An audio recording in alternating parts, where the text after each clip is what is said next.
வணக்கம். இன்னைக்கு நம்ம வீடியோல ஹெல்தியான சவ் சவ் சட்னி செய்ய போறோம். இந்த சட்னி பண்றதுக்கு என்னென்ன பொருள்லாம் தேவை, இதை எப்படி பண்ணலாங்கிறத வாங்க வீடியோக்குள்ள போய் பார்க்கலாம். இன்றைக்கி நான் இந்த சட்னி பண்ணுறதுக்கு ஒரு பெரிய சைஸில் வந்து சவ் வந்து எடுத்து வச்சுருக்கேன். நம்ம இதை வந்து தோலெல்லாம் சீவிட்டு இதை வந்து துருவி எடுத்துக்குவோம். இந்த சட்னி பண்ணுறதுக்கு நம்ம இதை வந்து வதக்கிட்டு செய்கிறதுனால இந்த மாதிரி நம்ம துருவி சேர்த்தோம் அப்படின்னா சீக்கிரமே நம்ம வந்து வதக்கிறப்போ வந்து வதங்கி வந்துடும். அதுக்காக வந்து துருவி எடுத்துக்கலாம். ஒருவேளை உங்களுக்கு வந்து சின்ன சின்ன பீஸாக கட் பண்ணி சேர்க்கணுன்னாலும் நீங்கள் வந்து சேர்த்துக்கோங்க. இப்போ நாம் அடுப்பில் பாத்திரத்தை வச்சுட்டு ஒரு 2 டீஸ்பூன் அளவுக்கு வந்து எண்ணெயை சேர்த்துக்குவோம். எண்ணெய் வந்து நல்லா காஞ்சி வரட்டும். எண்ணெய் நல்லாவே காஞ்சி வந்துருச்சு. நம்ம வந்து 1 டீஸ்பூன் அளவுக்கு எள்ளு, 1 டீஸ்பூன் ஜீரகத்தை நம்ம வந்து சேர்த்துக்கலாம். நம்ம சேர்த்த வந்து எள்ளும் ஜீரகமும் நல்லா வந்து பொரிஞ்சு வரட்டும். நீங்கள் எள்ளையும் ஜீரகத்தையும் சேர்க்குறப்ப மீடியம் ஃப்ளேமில் வச்சுக்கோங்க. அப்போ தான் வந்து அதிகமாக வந்து கருகிராமல் கரெக்டான அளவில் நமக்கு வந்து பொரிஞ்சு வரும். இப்போ நல்லாவே வந்து பொரிஞ்சு வந்துருச்சு. இன்றைக்கி நான் வந்து 5 பச்சை மிளகாய், 4 வந்து வரமிளகாய் எடுத்துக்கிறேன். இந்த சட்னிக்கு வந்து காரம் கொஞ்சம் அதிகமாக இருந்தால் தான் வந்து நல்லாயிருக்கும்.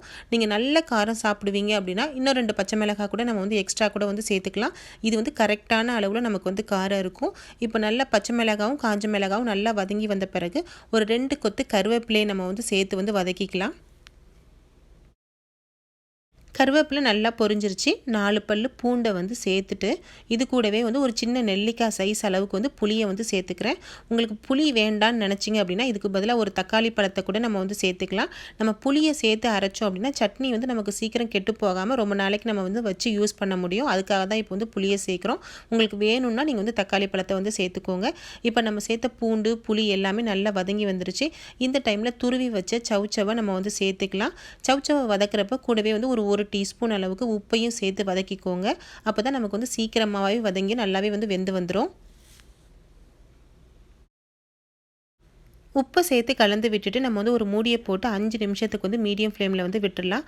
அப்படியே சவ்வில் உள்ள தண்ணியிலே வந்து நல்லாவே வந்து வெந்து வந்து நமக்கு வந்து ரெடியாகி வந்துடும்.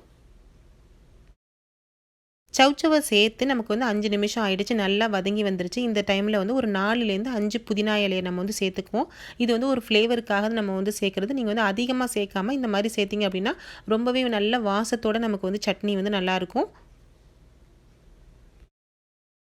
புதினா நல்லா வதங்கிருச்சு. இந்த டைமில் வந்து ஒரு கைப்பிடி அளவுக்கு நான் வந்து மல்லி இலையை வந்து சேர்த்துக்கிறேன். இந்த மல்லி இலையை நம்ம சேர்த்துட்டோம் அப்படின்னா அதிகம் நேரம் நமக்கு வந்து வதக்கக்கூடாது. ஒரு 2 நிமிஷத்துக்கு மட்டும் வதக்கி இருந்துட்டு நம்ம வந்து ஸ்டவ்வை வந்து ஆஃப் பண்ணிடலாம். அப்போ தான் இந்த மல்லி இலையோட ஸ்மெல் வந்து நமக்கு வந்து ரொம்பவே வந்து சட்னியில் நல்ல ஒரு ஃப்ளேவரை கொடுக்கும். அதுக்காக நம்ம வந்து 2 நிமிஷத்துக்கு வதக்கிட்டு நம்ம வந்து ஸ்டவ்வை வந்து ஆஃப் பண்ணிடுவோம்.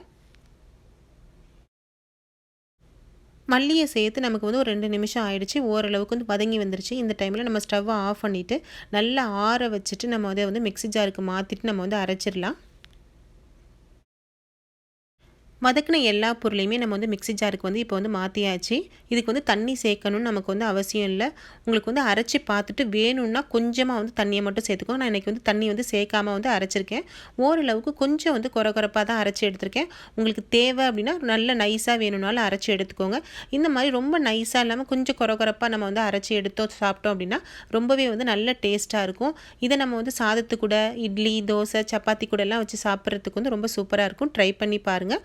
ரொம்ப சத்தான ரெசிபியும் கூட. லாஸ்ட்டாக இந்த சட்னிக்கு வந்து ஒரு டீஸ்பூன் எண்ணெயில் கொஞ்சம் கடுகு உளுந்து கருவேப்பிலை ஒரு காஞ்ச மிளகாலாம் சேர்த்து ஒரு தாளிப்பையும் நம்ம ரெடி பண்ணி சேர்த்துட்டோம் அப்படின்னா இன்னுமே நமக்கு வந்து டேஸ்ட்டாக இருக்கும். இப்போ சூப்பரான நல்ல ஹெல்த்தியான சவ் சட்னி நம்ம ரெடி பண்ணியாச்சு. ஃப்ரெண்ட்ஸ், உங்களுக்கு இந்த வீடியோ பிடிச்சிருந்துச்சுன்னா லைக் பண்ணுங்கள், உங்கள் நண்பர்களுக்கெல்லாம் ஷேர் பண்ணுங்கள். கூடவே நம்ம சேனலை மறக்காமல் சப்ஸ்கிரைப் பண்ணிக்கோங்க. தேங்க்யூ.